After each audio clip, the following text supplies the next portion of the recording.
जोहार साथियों, मैं मुकेश विरुआ। इस पृथ्वी पर आदिवासी अपने दो पैरों पर लगभग 65-70 हजार सालों से रह रहे हैं। दो पैरों का मतलब बंदर प्रजाति के रूप में होमो सेपियंस पेड़ों पर रहते थे। खाना और सुरक्षा के लिए उन्हें जमीन पर उतरना पड़ा और धीरे धीरे दो पैरों पर चलना और दौड़ना सीख गए। आदिवासियों ने जंगलों को साफ करके उसे खेती लायक बनाया और अपना जीवन यापन प्रकृति की गोद में लगातार करते आ रहे हैं। जो भी शासक आए, उन्होंने भारत में केंद्र सरकार या साधारण शब्दों में दिल्ली पर कब्जा किया और देश के बाकी हिस्सों में सिर्फ टैक्स वसूलने का काम किया।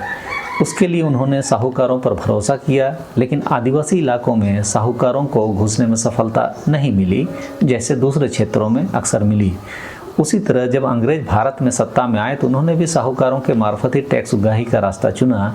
उस समय भी वे आदिवासी इलाकों में उतना सफल नहीं हुए, लेकिन जहां भी वे टैक्स इम्पोज करने में सफल हुए, कूटनीति से अपने लिए सैकड़ों एकड़ जमीन भी हथिया लिए। आदिवासी इलाकों में विदेशियों के सफल नहीं होने के कारण आदिवासियों का सिर्फ अपनी भाषा जानना और उनकी भाषा नहीं जानना और जल जंगल जमीन से अपना अस्तित्व को देखना रहा है। जब साहूकार मालगुजारी देने की बात करते थे तो आदिवासी मालगुजारी क्या है हम नहीं जानते और यह ज़मीन हमने प्रकृति से लिया है जैसी बातें करते थे और अपनी ज़मीन नहीं देने के लिए काफ़ी जिद्दी थे। ऐतिहासिक दृष्टि से भी 1800 के दशक तक ग्राम सभा के निर्णय पर ही गांव चलता था।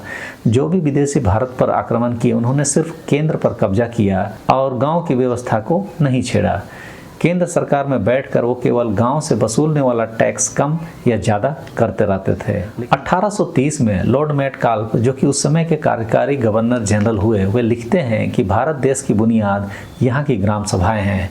यहाँ के लोग मिलते हैं और सारा गांव निर्णय लेता है और उसी से गांव चलता है। 1860 में अंग्रेजों ने इस ग्राम सभाओं को तोड़ने के लिए कानून बनाया, क्योंकि वे समझ गए थे कि जब तक ग्राम सभाएं नहीं तोड़ी जाएंगी तब तक अंग्रेजों की बुनियाद इस देश में नहीं टिकेगी। उन्होंने कानून बनाकर कलेक्टर राज कायम किया। सारे अधिकार जो पहले लोगों के पास थे, ग्राम सभाओं के पास थे, वो सारे अधिकार उनसे छीन कर एक अंग्रेज कलेक्टर को दे दिए गए। 1947 में दुर्भाग्यवश जनता के ग्राम सभाओं में जो अधिकार थे वो अधिकार नहीं लौटाए गए। केवल अंग्रेज कलेक्टर की जगह पर एक भारतीय कलेक्टर को बिठा दिया गया। बाकी सारी की सारी अंग्रेजी व्यवस्था हमने बरकरार रखी। आदिवासियों के कोल्हान में भी अंग्रेज लोगों को बहुत विरोध का सामना करना पड़ा। साहूकार भी सफल नहीं हुए। तब विल्किंसन के कूटनीतिक फांसे में कोल्हान के मानके और मुंडा फंस गए। जिस जमीन पर आदिवासी हजारों वर्षों से अपने पूर्वजों के द्वारा प्रकृति से अर्जित जमीन पर रह रहे थे, उसी जमीन के लिए विल्किंसन ने टैक्स उगाही मुंडा और मानकियों को अपना एजेंट बनाकर पूरा किया और इस व्यवस्था के ऊपर एक आयुक्त और उपायुक्त बैठा दिया, जो ना हो समाज की संस्कृति जानते हैं और न ही भाषा। कलेक्टर राज स्थापित होने के बाद मुंडा और मानकी अंग्रेजों के प्रति जवाबदेह हो गए और आज़ादी के बाद राज सरकार के। आज भी हम कहने के लिए विल्किंसन रूल की बात करते हैं, पर उसके ऐतिहासिक पृष्ठभूमि एवं आदिवासी अधिकार पर अतिक्रमण को नहीं समझ पा रहे हैं। विल्किंसन रूल और हुकुकनामा में सिर्फ टैक्स वसूली के लिए मानके और मुंडाओं को काम सौंपा गया और वह भी अंग्रेज का एजेंट के रूप में, ना कि समाज के सामाजिक व्यवस्था में ग्राम और इलाका के प्रधान के रूप में।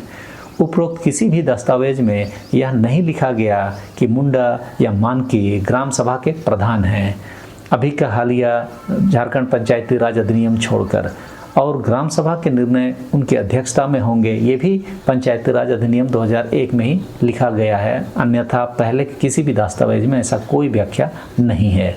मुंडा या मानकी के चयन में भी ग्राम सभा की कोई भूमिका नहीं है। हुकुकनामा के अनुसार तो उपायुक्त ही मुंडा के लड़के को मुंडा का पट्टा देंगे और बर्खास्तगी भी उपायुक्त के स्वविवेक पर छोड़ा गया है, न कि ग्राम सभा के निर्णय के आधार पर। बात साफ है, यहाँ भी हमारी पारंपरिक हतोद्नुप को तोड़ने के लिए यह व्यवस्था थोप दी गई, लेकिन इतने वर्षों बाद भी हम आज तक कुछ बोले नहीं और प्रकृति से अर्जित जमीन पर टैक्स देकर भी हम खुश हैं। मेरा तो मानना है कि देश के आदिवासी इलाकों को जमीन का लगान की व्यवस्था से मुक्त रखना चाहिए। आप क्या सोच रखते हैं, आप भी बताएं, ताकि हम लोग अपने समाज के बीच उन नीतियों पर खुले मन से चर्चा कर सकें, कोई गलती हुई है तो सुधार कर सकें, सरकारों पर आवश्यक दबाव बना सकें ताकि आदिवासियों के हित सुनिश्चित हो सकें।